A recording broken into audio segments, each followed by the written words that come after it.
Bonjour à tous, je suis très heureuse de vous retrouver aujourd'hui, la communauté des émotifs talentueux, pour un sujet qui est rarement abordé et en tout cas qui pose question, c'est la sexualité des personnes hypersensibles. Et puis pourtant, on parle quand même régulièrement de besoins spécifiques. C'est également, je pense, un domaine qui mériterait d'être abordé plus souvent et je crois autrement. Alors aujourd'hui, j'ai choisi d'explorer avec vous la thématique de la sexualité sacrée lors de cette interview avec Capucine Marsh.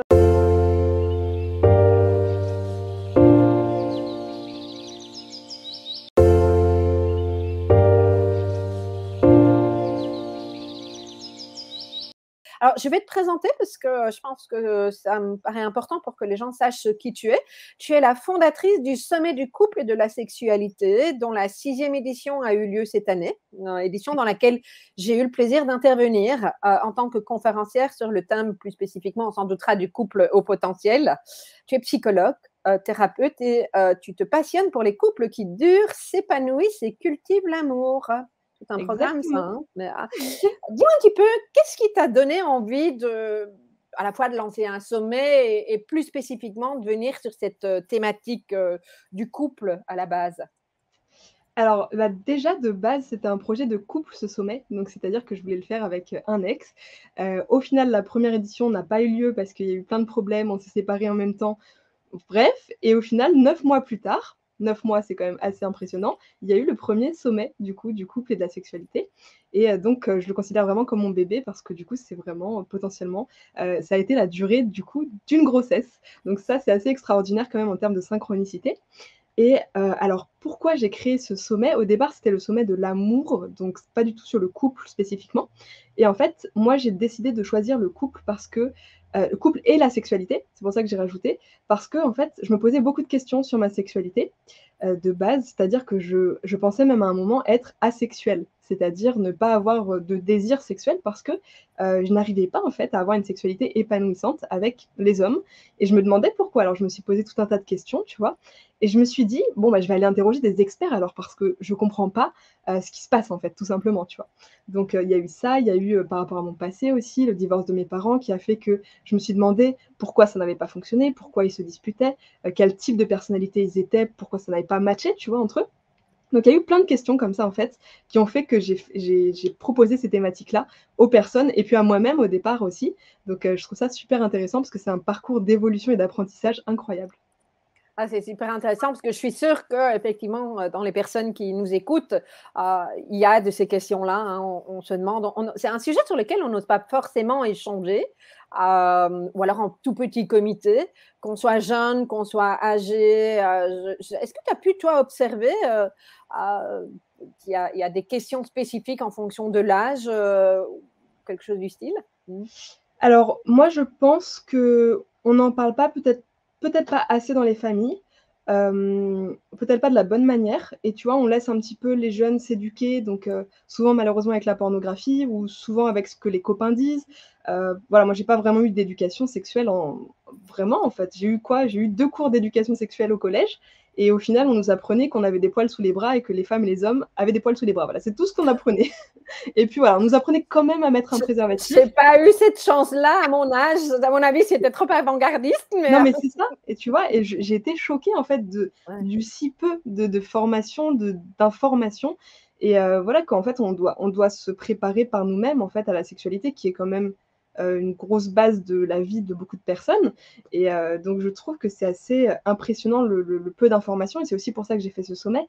C'est aussi pour contrebalancer la pornographie parce que je trouve que, c'est une éducation qui est beaucoup trop violente et bah, on va en parler, mais pour les hypersensibles, peut-être que ça ne correspond pas du tout à certaines personnes. Comme moi, je me considère comme HPE. Je n'ai pas vraiment fait des tests, tout ça, mais je pense que je me retrouve dans beaucoup de caractéristiques.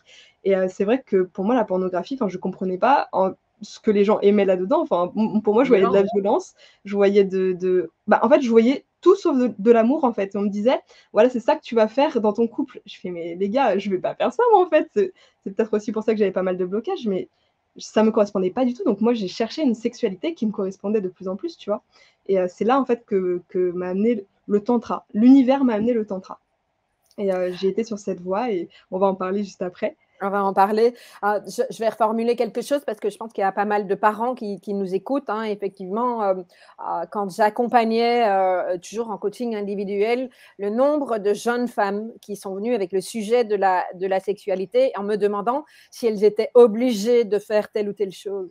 Moi, ça Mmh. m'a bouleversée, ça m'a Bien sûr. bouleversée et ça m'a donné une certaine conscience qui fait que j'ai parlé, en tout cas quand elle était demandeuse avec ma belle-fille, hein, à une époque où elle a commencé à questionner ça. Et c'est pas toujours évident, on n'a pas toujours les bons mots, mais en tout cas, effectivement, ils tapent sur internet sexe, logique, hein, est-ce que tu vois, il n'y a Bien pas, sûr. il y a pas des petits tutos spécifiques pour nos jeunes, enfin en tout cas pas aujourd'hui, donc c'est pas simple Mmh. effectivement, quoi. Alors, tu nous parles de tantra, est-ce que c'est quoi? Parce que comme beaucoup de choses, quand c'est associé à la sexualité, ça peut être complètement galvaudé, les gens se font des films, Oui. associent, avec, des choses improbables, donc est-ce que tu peux nous expliquer de quoi il s'agit? Bien sûr, alors le tantra de base, c'est plus une philosophie déjà de vie et on parle aussi beaucoup de massage tantrique. Donc en fait, spécifiquement le tantra, c'est, une philosophie qui passe beaucoup par le toucher en conscience et vraiment en fait, on va aller développer ça. On va aller par exemple dans la lenteur. Les massages tantriques, c'est très spécifique de la lenteur, la connexion, la tendresse et en fait, il y a par ce toucher-là, on envoie énormément d'amour, de détente, de enfin, il y a beaucoup de choses qui se passent, mais des choses extrêmement positives et c'est un tout autre toucher que ce qui est montré évidemment dans la pornographie et c'est ça que j'ai enfin, pour moi, quand je suis allée en stage de tantra pour la première fois, j'étais bouleversée parce qu'on m'avait jamais touchée de cette manière-là, en fait et j'étais là, mais en fait, c'est ça l'amour, tu vois?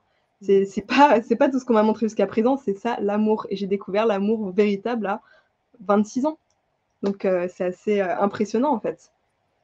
Donc en fait, ce que tu mets en avant, c'est une forme de présence, par rapport à ce que je vais appeler une sexualité mécanique, de Tout à fait. performance. C'est là où on en est dans des pôles complètement opposés, c'est ça? Exactement. Une sexualité de détente aussi, donc sans parler forcément de sexualité, mais c'est vraiment une philosophie de détente et en fait, quand on parle de sexualité tantrique, c'est, tu vois, sexualité pornographique, c'est plutôt la pression, la tension. On va aller, les mecs, ils sont en tension, ils sont en érection et ils ont besoin de cette tension sexuelle et du coup, ils vont tendre la partenaire, par exemple, la femme et en fait, tout c'est une sexualité de tension et de décharge émotionnelle. Alors que le tantra, en fait, c'est quelque chose complètement opposé qui va partir de la détente et l'excitation et le désir et l'orgasme vont arriver de la détente. Et tu vois, c'est Mmh. assez, quelque chose, qui n'est pas forcément très intuitif parce qu'on se dit: «Bah, si on n'est pas tendu, on va peut-être pas, être en érection ou on va peut-être pas arriver à jouir» et cetera et en fait, c'est totalement à l'opposé et plutôt une sexualité, en fait, qui va recharger, au contraire. Tu vois ce que je veux dire? C'est-à-dire que d'un côté, on a la sexualité pornographique qui va décharger les tensions émotionnelles, mais dans l'autre, du coup, malheureusement, le plus souvent et donc il y a toujours un partenaire, en fait, qui va prendre, les charges émotionnelles de l'autre et souvent, le plus souvent, c'est la femme quand on parle de couple hétéronormé, parce que voilà, c'est la femme qui accueille souvent Mmh. et du coup, ce qui en fait, ça va amener à une relation perdant-gagnant, très souvent, tout Mmh. simplement, en termes énergétiques, en termes émotionnels. Alors que, la sexualité tantrique ou la sexualité sacrée, ça va permettre justement de recharger les 2 partenaires, et je trouve ça assez incroyable d'avoir une sexualité qui permet justement de recharger ses batteries et pas heu, voilà, de prendre sur l'autre, en fait. Tu vois ce que je veux dire? De vampiriser l'énergie de l'autre. Il y a un échange énergétique dans le tantra, hein. Mmh. C'est ça, exactement. On peut parler de ça. Un échange énergétique et un échange dans l'ouverture du cœur. Tout à Enfin moi fait. je parle de l'ouverture du cœur, ça me paraît, évident dans le tantra qu'il y a ça. Exactement, c'est ça. C'est Mmh. très, très connecté à l'amour et il y a beaucoup d'exercices justement où, tu vois, on met la main sur le cœur et on est connecté, en fait, on visualise notre cœur et tous les on va parler de chakras, de centres énergétiques, mais tous les centres énergétiques sont ouverts et sont connectés, en fait et je trouve ça super beau parce que souvent dans la sexualité pornographique, qu'est-ce qu'il y a? Bah, il y a les zones érogènes, le sexe, le chakra, voilà, au niveau du sexe et puis c'est tout. Ou la tête et le sexe, voilà, c'est tout ce qu'il y a et il y a pas forcément d'amour, dedans, quoi. Et on oublie le cœur, le milieu. C'est joliment dit. Alors moi ce qui m'interpelle, c'est que tu parles de sexualité pornographique. Oui. Moi je parle de sexualité mécanique.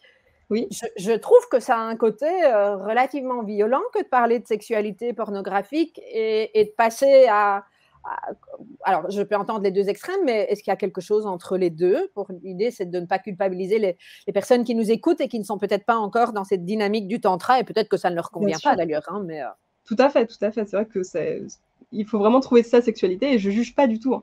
Mais, ouais. je juste c'est un constat, en fait, tout simplement et alors moi, ce que, j'avais, on va dire, élaboré en 4 catégories, si tu veux. Donc, on pourrait reprendre, par exemple, la sexualité pornographique avec, voilà, quelque chose d'assez mécanique, assez violent, assez, pas connecté au cœur du tout, en fait.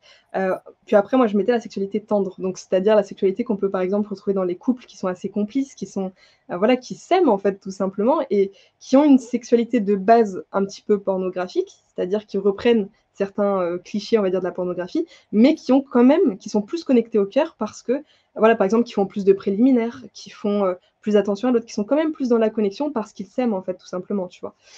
Donc il y a ça. Après, j'avais mis la sexualité sacrée, voilà, donc tout ce qui est tantra, taoïsme, il y a beaucoup d'autres façons, mais moi j'en connais que 2 surtout principales, mais que j'aime beaucoup et puis après j'avais mis aussi la sexualité alchimique, donc là c'est encore peut-être plus loin ou je sais pas si on peut mettre un jugement ou un degré là-dessus, mais vraiment moi c'est quelque chose que je considère, heu, en fait comme une création, c'est-à-dire que l'énergie sexuelle, c'est une énergie de créativité. Ça Mmh. crée quand même la vie, ça crée les bébés, c'est une potentialité créative incroyable et en fait, cette énergie-là et ça, c'est Freud qui en parlait, on peut la transmuter.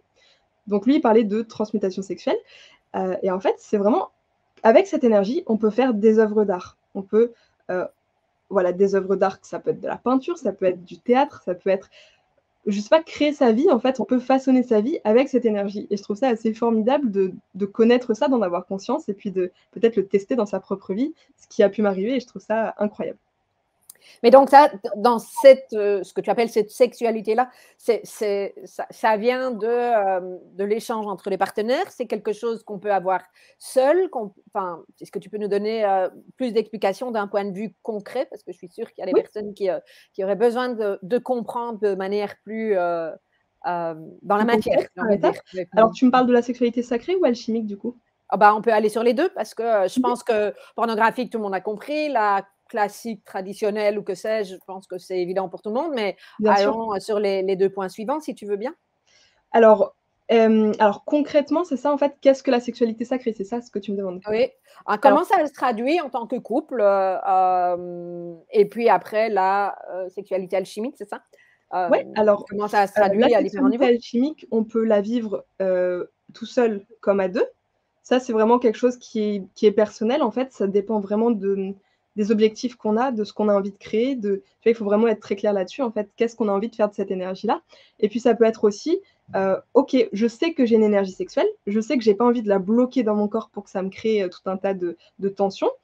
Et ben, qu'est-ce que je vais faire de cette énergie? Moi, c'était ça aussi mon questionnement parce que comme j'avais pas envie et que j'arrivais pas à avoir une sexualité avec les autres, qu'est-ce que je vais faire de cette énergie-là? Et tu vois, j'ai décidé moi de la créer, de créer le sommet d'ailleurs avec cette énergie, de créer tout un tas de choses en fait, qui m'ont permis d'avancer dans ma vie et Mmh. donc voilà, par rapport à ça, c'est vraiment être très clair et puis après il y a des techniques de méditation, de visualisation. Voilà, pour la chose un peu plus concrète, c'est plutôt ça. Voilà, d'énergétique aussi. Enfin, il y a tout un tas de techniques en fait qui permettent de visualiser et de créer en fait avec cette énergie-là. Donc, on peut l'appeler la Kundalini. Enfin, il y a plein Ouais, c'est ça, c'est de Kundalini. exactement. Mais donc Il y a plein d'appellations, tu vois? clarifier pour les personnes qui sont peut-être en train de se dire: «Mais de quoi elles parlent ces 2-là?» C'est quand on ressent effectivement toute cette énergie qui prend la Kundalini, c'est, waouh, c'est un truc, qui est, je sais même pas mettre de mots, je sens, mais, c'est beaucoup C'est de puissant. mouvement, c'est beaucoup d'énergie, c'est, donc ta proposition, c'est, de pouvoir faire quelque chose de cette énergie, hem, vivante, de cette énergie créatrice et de la mettre au service de nos projets. Et effectivement, il y a Exactement. toute une série de techniques, je ne sais pas si le mot est le plus approprié d'ailleurs, mais qui nous permettent effectivement d'utiliser cette énergie-là en dehors d'une sexualité avec quelqu'un, en fait. Exactement et puis je Ouais, parle ouais. de sexualité, d'énergie sexuelle, mais ça englobe aussi toutes les émotions et comme on est dans le thème de l'hypersensibilité, je pense que ça peut parler à pas mal de monde que d'aller chercher ces émotions et peut-être les transmuter, en fait, en quelque chose d'utile pour leur vie, tu vois? Parce Mmh. qu'au lieu de se laisser déborder par ces émotions, mais qu'est-ce que je peux en faire? Est-ce que je peux peut-être les mettre au service d'un projet et ou d'une mission de vie? pourquoi pas. Mmh. Mais nos émotions ne se traduisent pas toujours en ce type d'énergie, Bien hein. sûr. Il me semble que dans ce que tu as, partagé au début, c'est comme si l'énergie avait été bloquée, Oui. c'est ça? Et qu'est-ce qui peut déclencher cette énergie dans ton expérience? Alors ça qu'est-ce qui peut déclencher la Kundalini, c'est ça? Oui, qu'est-ce qui peut, voilà, la remettre en route, la déclencher? Je ne Oui. sais pas quel est le bon mot, pour ça. Bah, justement, le tantra permet, par exemple, si on a des centres énergétiques, des tensions émotionnelles dans le corps, permet de débloquer tout ça. Et je te parlais d'émotions parce qu'en fait, tout est lié. On le sait, le corps, l'esprit, les émotions, tout ça, c'est lié. Et en fait, quand on a des émotions, par exemple négatives ou positives, hein, mais qu'on se laisse déborder par ça, c'est que peut-être qu'il y a un blocage quelque part, peut-être qu'il y a un centre énergétique qui est trop ouvert ou pas assez ouvert. Et en fait, ce serait intéressant peut-être d'aller voir à ce niveau-là, au niveau des centres énergétiques, pour rééquilibrer tout ça, tout simplement. Et au niveau de la matière, en fait, les centres énergétiques, ça correspond souvent à des nœuds, en fait, de muscles, alors je sais pas exactement, je suis pas spécialiste, mais ça correspond, tu vois, à des intersections, en fait, de muscles, de plein de choses, en fait, dans le corps. Et ce qui est intéressant quand on va travailler sur un centre énergétique, c'est qu'on va travailler, en fait, sur tous, les organes qui sont autour, tous les muscles, tous les tissus qui sont autour. Donc en termes de physiquement, en fait, c'est hyper intéressant d'aller travailler au niveau de ces chakras-là. Mmh. Oui et donc, on sort vraiment de la notion de sexualité, hein. On revient dans la détente, dans le lâcher Ouais, prise, dans toute une série exactement. de choses qui sont vraiment, importantes pour nous, pour notre santé, Tout à fait. pour notre psyché également. Alors, admettons, il y a des personnes dans notre communauté qui sont en train de se dire: «Ben, OK, ça me parle, mais par quoi je commence? Où je dois aller voir?» toute seule, tout seul, avec mon compagnon, ma compagne. Voilà, tout est ouvert. Qu'est-ce que tu auras envie de dire aux gens? Par quoi on commence?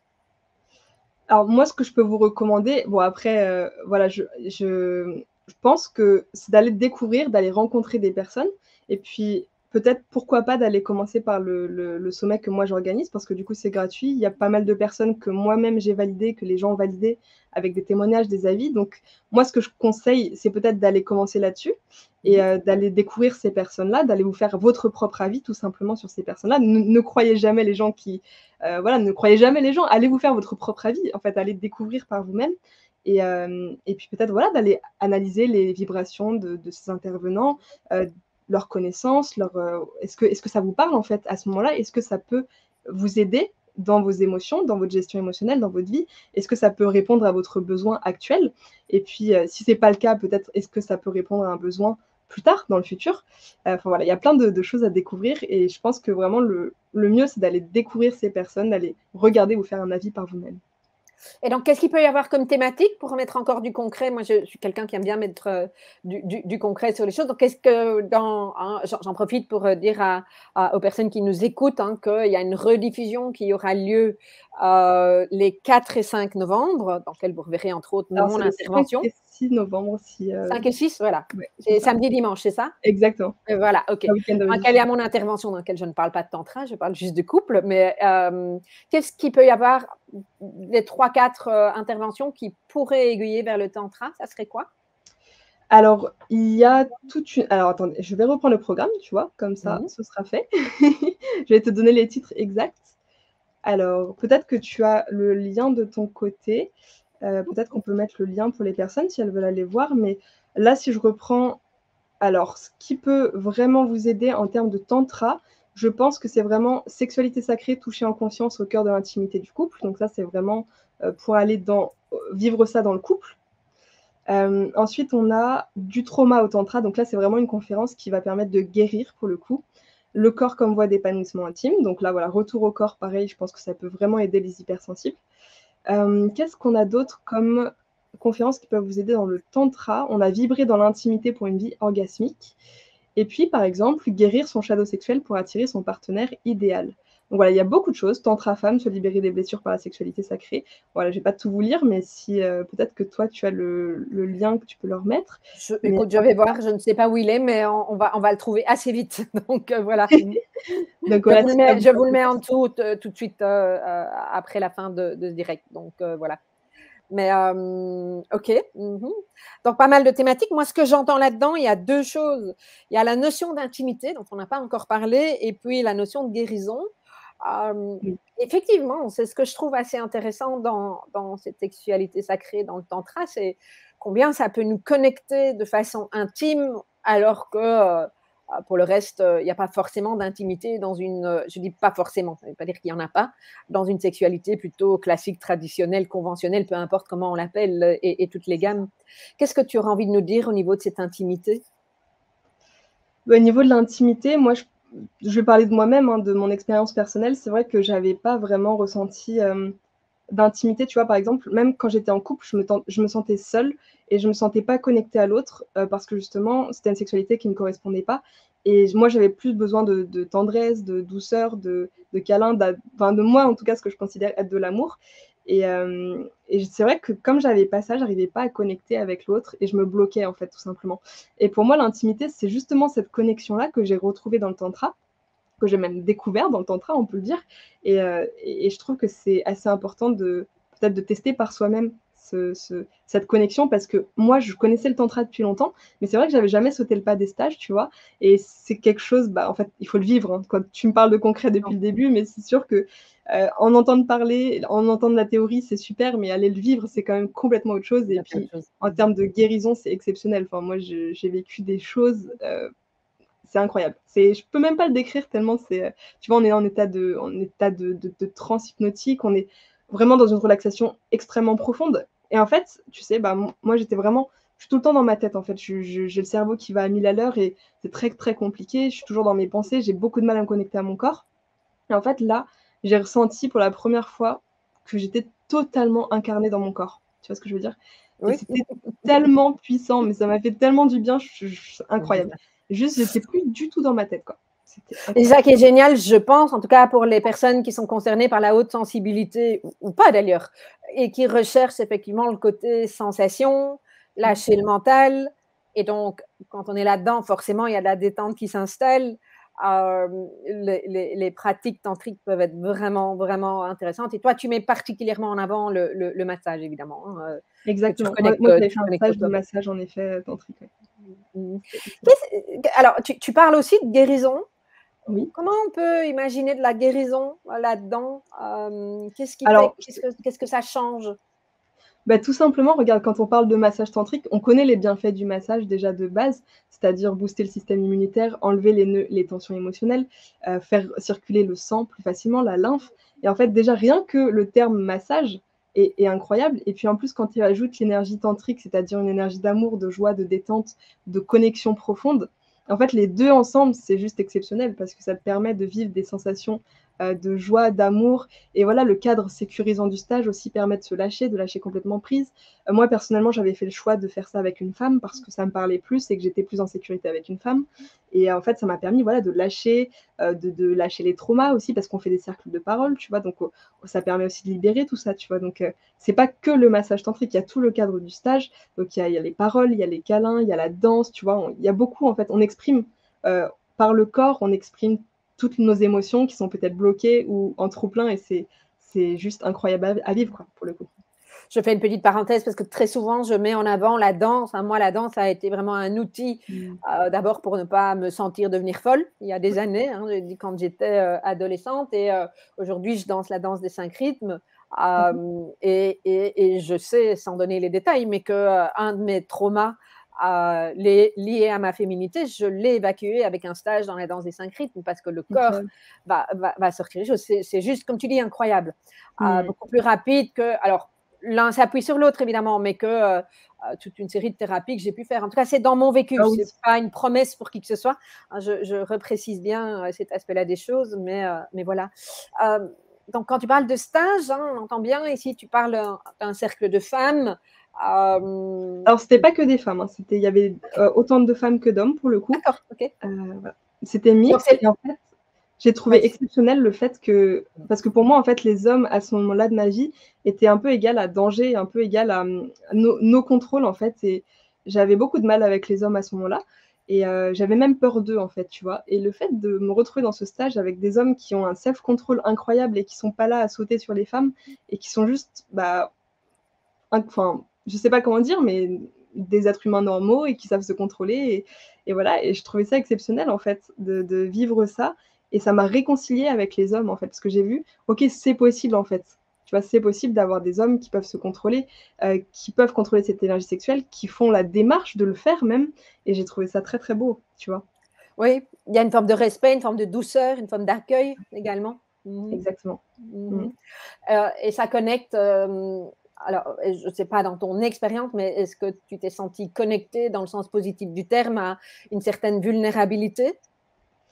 Alors, oui, parce qu'à un moment du stage, c'est vrai que, heu, en fait, on c'est un peu compliqué parce qu'on lâche tout, tu vois ce que je veux dire? Et on est en confiance, mais c'est vrai que du coup, c'est pas forcément, c'est des inconnus quand même, en fait. On se livre à des inconnus et c'est pas forcément facile. Enfin, moi, j'ai beaucoup de mal, à me livrer à des inconnus en temps normal, et c'est vrai qu'avec le cadre sécurisant, avec, tu vois, on crée en fait ce lien de confiance avec les personnes.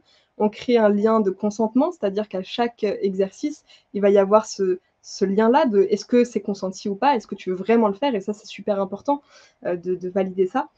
Et je trouve ça assez extraordinaire, en fait. Et tu vois, avec ces justement, on se sent en confiance, donc on peut se sentir aussi vulnérable et on peut exprimer cette vulnérabilité-là, et c'est beau.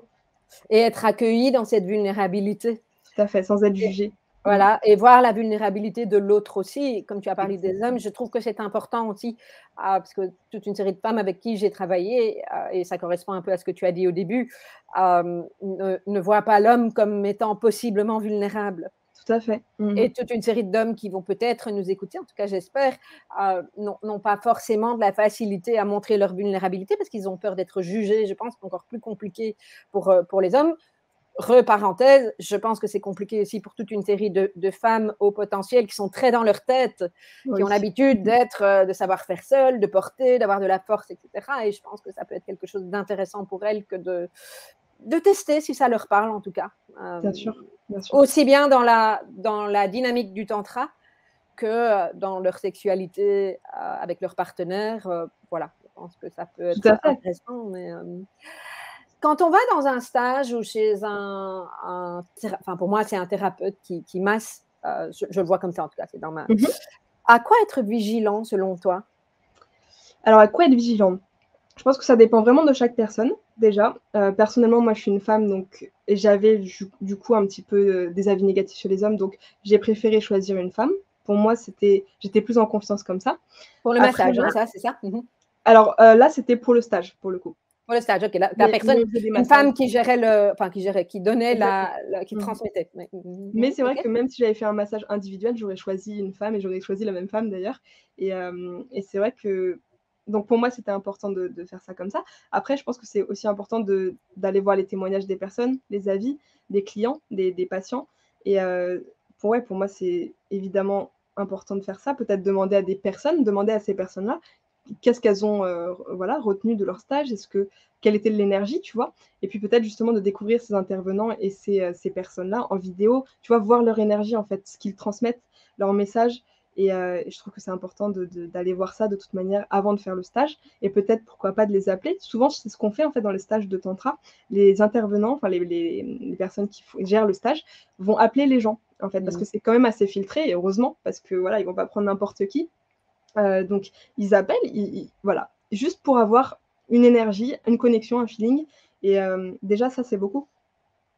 Je pense que c'est important, tu sais, d'aller voir parce que vous tapez tantra sur internet, vous allez voir, tout et n'importe quoi, hein, Il ça y a beaucoup c'est, de choses. malheureusement, mais donc, écoutez votre intuition, surtout avec notre haute Écoutez sensibilité, votre je intuition. pense que ça c'est vraiment super important. Est-ce que vous vous sentez en sécurité par rapport à ce qui est, nommé? Et est-ce que alors, à ce qui est nommé, mais moi je fais particulièrement attention à que ce soit sur ce plan-là ou ailleurs d'ailleurs. Que quand sur un site internet ou dans une conversation, de quoi il s'agit, qu'est-ce que c'est et qu'est-ce que ça n'est pas?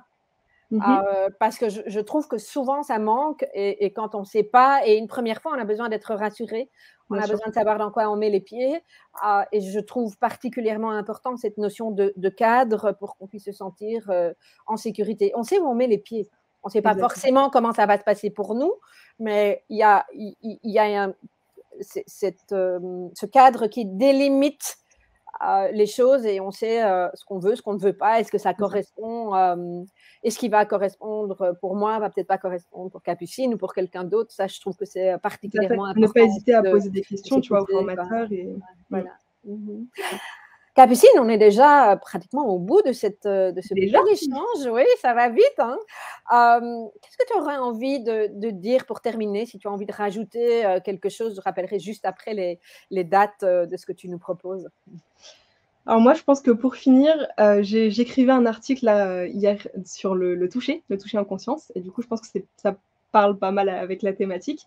On est pas mal là-dedans pour le retour au corps et en fait, je pense que j'aimerais finir sur un poème de Paul Valéry et Mmh. que je trouve assez pertinent, qui est, alors: «Si vous saviez combien la peau est profonde, oui, cela dépend comment on la caresse. Il y a des personnes qui vous effleurent comme une écorce et d'autres qui vous remuent jusqu'à la sève. Il y a des mains qui vous chosifient, vous bestialisent et il y a des mains qui vous apaisent, vous guérissent et quelquefois même vous divinisent». Et voilà, je trouve que c'était C'est beau. assez, intéressant de finir là-dessus, sur ces paroles qui résument un petit peu tout ce qu'on a raconté pendant ce live. Donc, pour moi, c'est allez vous toucher en conscience, faites-vous des câlins, diffusez de l'amour et vivez dans l'amour parce que c'est trop beau. Ouais, merci, merci pour, j'aime beaucoup, ce avec quoi tu as terminé. Et voilà, j'espère que les personnes qui ont écouté cet échange vont y trouver des clés, auront envie d'être, ne fût-ce que curieux pour aller voir de quoi il s'agit, si c'est, nouveau pour eux, d'aller peut-être un petit peu plus loin si, ils connaissent déjà et je rappelle, le sommet du couple et de la sexualité ou de la sexualité du couple, je ne sais plus dans quel sens, mais peu importe, les 2 notions C'est ça, se se rassemblent. Rediffusion pendant tout un week-end, les exactement. 5 et les 6, donc c'est le samedi 5 novembre et le 6, c'est le dimanche et vous trouvez le lien dans les commentaires d'ici quelques minutes, pour pouvoir y participer et c'est gratuit. Combien d'intervenants il y a? Il y en a beaucoup, Alors, hein? il y a 20 experts, du Ouais. tantra et du couple et de la sexualité. Mmh mh. Merci beaucoup, Merci Capucine et beaucoup à très Nathalie. bientôt. À Au bientôt tout le revoir. monde. Alors j'espère que vous avez apprécié ce que vous avez entendu. Si c'est le cas, mettez-moi un petit pouce pour m'encourager à vous proposer d'autres thématiques et à refaire de nouvelles vidéos. Vous savez que vous pouvez aussi vous abonner à ma chaîne YouTube pour être notifié chaque fois que nous diffusons une nouvelle thématique. Et si vous avez envie d'aller plus loin, je vous propose un programme que j'ai conçu pour que toute personne concernée par le haut potentiel, multipotentiel, hypersensibilité, et peut-être que vous ne savez pas encore exactement ce qui vous concerne, mais ce programme est conçu de telle sorte à vous permettre de mieux comprendre vos besoins, en quoi ils s'expriment du moins différemment de ceux d'autres personnes, parce que globalement, l'être humain a les mêmes besoins, simplement l'expression de ces besoins diffère, hein, en termes d'intensité, je le dis souvent.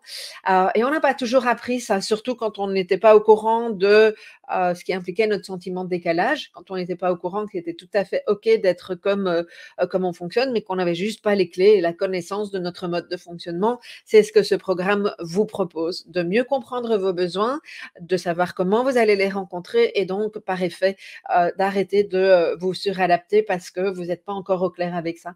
Hein, donc, c'est ce que je vous propose dans ce programme qui s'appelle Multipotentiel cyclé pour se respecter sans se suradapter. Toutes les informations sont en dessous de cette vidéo. Vous avez tous les détails et possibilité de cliquer pour nous rejoindre très rapidement puisque la formation est disponible en un tour de main. Voilà, à bientôt.